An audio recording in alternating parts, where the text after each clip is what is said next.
Part 2. Hindi man lang natinag si Brian. Tumango lang siya. Sige, mag-usap tayo.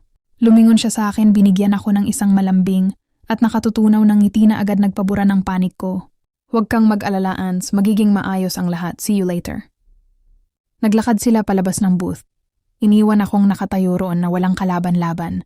Agad namang sumulpot si Chloe mula sa likod ng kortina. Nanlalaki ang mga mata sa sobrang tindi ng enerhiya. Oh my God, Anna! Napaka-cinematic nyon! Ang tension! Ang drama! Feeling ko nanonood ako ng live-action Netflix series. Tili ni Chloe sabay yugyug sa mga braso ko. Chloe, hindi ito Netflix series. Papatayin ng kuya ko ang crush ko gamit ang barbecue stick.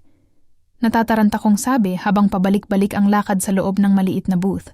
Paano kung sabihin ni Jerome kay Brian na huwag na akong kakausapin kahit kailan?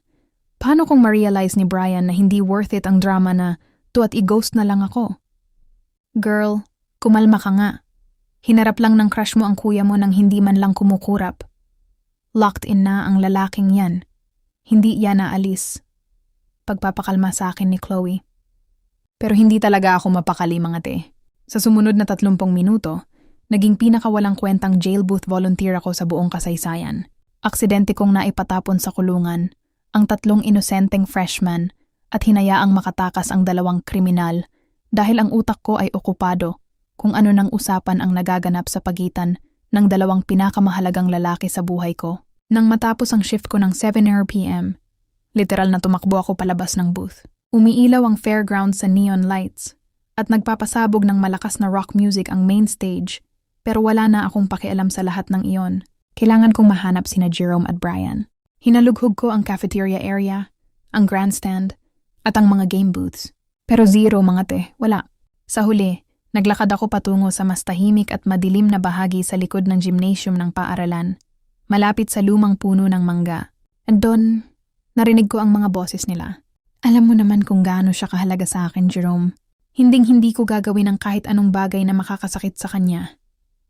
Boses ni Brian na dinala ng hanging gabi. Dahan-dahan akong lumapit, nagtatago sa likod ng isang malaking konkretong poste. Alam kong mabuti kang tao, Brian. Buntong hininga ni Kuya Jerome. Ang tono niya ngayon ay tunog pagod na sa halip na galit. Iyan nga ang problema eh. Kung gago ka lang, madali lang kitang pagbawalan. Pero best friend kita. Kapag nagka-problema sa inyong dalawa, sabay akong mawawalan ng kapatid at ng tropa. Walang magiging problema, determinadong pahayag ni Brian. Pero kailangan kong malaman. May permiso mo ba ako para ligawan siya? Sa tamang paraan, walang tago-tago. Nagkaroon ng mahabang katahimikan.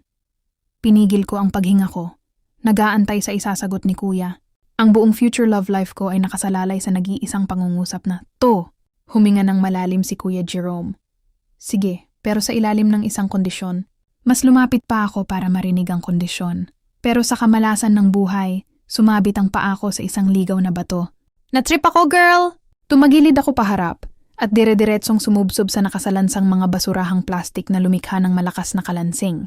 Clang! Mabilis na napalingon sina Brian at Kuya Jerome. Diretso ang tingin sa mismong pinagtataguan ko. Booking na. End of chapter 5. Literal na trash bin talaga? Sa lahat ng oras na pwede akong maging lampa, pinili talaga ng katawan ko ang mismong sandali na sasabihin na ni Kuya Jerome ang mga kondisyon niya. Heto ako ngayon, huli sa akto, nakasubsob sa mga plastik na basurahan at ang tensyon ay lumampas na sa bubong. Ano kaya ang misteryosong kondisyon na yon? I-hit mo na ang follow button ngayon din. Dahil sa chapter 6, ibubunyag na natin ang ultimate agreement. Comment na ng next, mga bestie.